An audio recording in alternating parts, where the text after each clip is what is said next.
नवी मुंबई महापालिकेच्या वतीनं सेक्टर 1 नेरूळ येथील छत्रपती शिवाजी महाराज चौकामध्ये प्रतिष्ठापना करण्यात आलेल्या छत्रपती शिवाजी महाराज यांच्या सिंहासनारूढ पुतळ्याचं अनावरण महाराष्ट्र राज्याचे वनमंत्री गणेश नाईक यांच्या हस्ते संपन्न झालं। यावेळी आमदार मंदा म्हात्रे, महापालिका आयुक्त डॉक्टर कैलास शिंदे, अतिरिक्त आयुक्त सुनील पवार, माजी खासदार संजीव नाईक, माजी महापौर जयवंत सुतार आणि इतर मान्यवर उपस्थित होते। यावेळी छत्रपती शिवरायांच्या पुतळ्याचं विधिवत पूजन करण्यात आलं। त्यासाठी रायगडावर पूजा करणारे पुजारी कृष्णा पाटील, ज्ञानेश्वर लोहार, अनंत केरेमणी उपस्थित होते। यावेळी संपूर्ण चौक शिवभक्तांच्या गर्दीनं फुलून आला होता। छत्रपती शिवाजी महाराज की जय, जय भवानी, जय शिवाजी अशा ललकाऱ्यांनी नागरिक शिवप्रभूंच्या नावाचा गजर करत होते। नावलचे महापौर जयवंत सुतार यांच्या कल्पनेतून या पुतळ्याची उभारणी करण्याचं ठरलं आणि हा पुतळा तयार होऊन सुद्धा उद्घाटनासाठी बऱ्याच दिवस तो थांबला होता।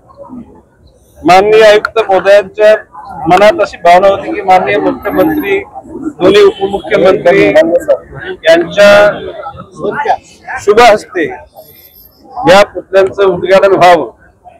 माननीय मुख्यमंत्र्यांना तशा प्रकारचं माननीय आयुक्तांनी पत्र दिलं होतं, मी पण माननीय मुख्यमंत्र्यांना पत्र दिलं होतं आणि त्यातल्या नंतर असं आम्ही ठरवलं होतं की जर इथे प्रॅक्टिकली नाही येता आला तर ऑनलाईन त्याचं उद्घाटन माननीय मुख्यमंत्र्यांनी करावं। त्यावेळेला दोन्ही उपमुख्यमंत्री, मी या शहरातला मंत्री म्हणून मी आणि मग या ठिकाणी सर्व घटकांनी ते आपण बोलवलं असतं, परंतु ते जयवंत सुतारांनी गेल्या 5 तारखेला मलाच पत्र दिलं आणि माननीय आयुक्तांना, मुख्यमंत्र्यांना की जर त्या ठिकाणी याचं उद्घाटन लवकर नाही झालं तर मी या ठिकाणी लोकशाहीच्या नियमानुसार पोलीस आयुक्तांना, डीसीपी, एसीपी, पीआयला पण पत्र देईल आणि मग या ठिकाणी आम्ही निदर्शन किंवा उपोषण करू।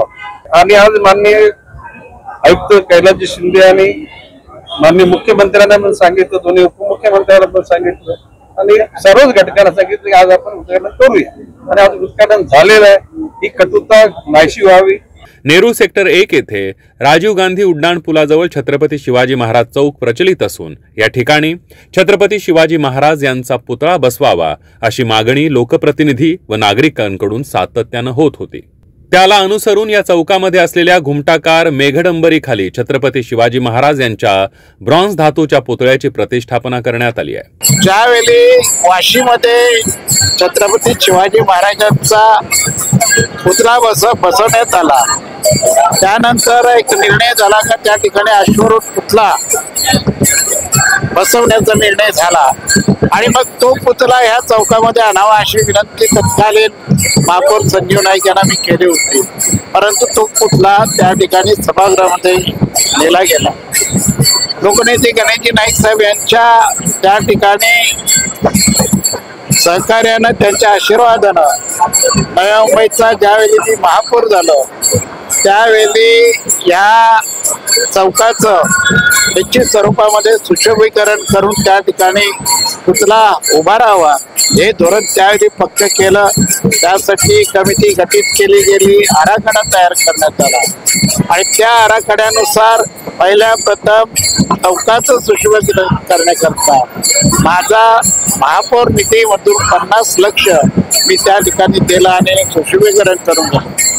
सातत्यानं पाठपुरावा करून प्रशासनाच्या मार्फत त्या ठिकाणी हा लवकरात लवकर त्या ठिकाणी ठराव यावा अशा पद्धतीची पाठपुरावा केला आणि आज त्या ठिकाणी सर्व या आयुक्त असतील, तत्कालीन आयुक्त असतील यांनी या ठिकाणी प्रस्ताव आणला केला, पुतळा त्या ठिकाणी बसवण्यात आला आणि उद्घाटनाच्या प्रतीक्षेत होतं। कुठेतरी महापालिकेची आचारसंहिता लागेल आणि पुन्हा एकदा त्या ठिकाणी पुतळ्याचं अनावरण होणार नाही म्हणून 5 तारखेला त्या ठिकाणी आदरणीय नाईक साहेबांना मी पत्र दिलं। त्यानंतर 10 तारखेला माननीय मुख्यमंत्री, उपमुख्यमंत्री, त्या ठिकाणी पोलीस आयुक्त आणि आयुक्त यांना पत्र दिलं आणि याचं लवकरात लवकर अनावरण करावं अशा पद्धतीची भूमिका घेतली। आणि आज ते प्रशासनाने मान्य करून त्या ठिकाणी अनावरण झालंय. नागरिकांना, शिवभक्तांना एक आनंदाची गोष्ट आहे. सिंहासनावर 12 फूट उंच व 2.5 टन वजनाचा असलेल्या या प्रेरणादायी पुतळ्याच्या भोवती ऐतिहासिक वातावरण निर्मितीसाठी सभोवतालच्या क्षेत्राचं सुशोभीकरण करण्यात आलंय. त्या ठिकाणी 4 भाला धरलेले मावळे आणि तोफांसहित 3 मावळे यांच्या शिल्पाकृती उभारण्यात आल्यात. शिल्पसृष्टी कला प्रतिष्ठानचे प्रमुख शिल्पकार प्राध्यापक मोरेश्वर पवार यांनी पुतळ्याची निर्मिती केली आहे. नवी मुंबई महापालिकेच्या वतीनं शहराच्या सौंदर्यीकरणात आणि वारसा जपण्यात सातत्यानं महत्त्वपूर्ण पाऊल उचलली जात आहेत. याच दूरदृष्टीचा एक भाग म्हणून हा चौक आता केवळ वाहतुकीचा केंद्रबिंदू न राहता एक आकर्षक सांस्कृतिक आणि ऐतिहासिक स्थळ म्हणून उदयाला आलाय.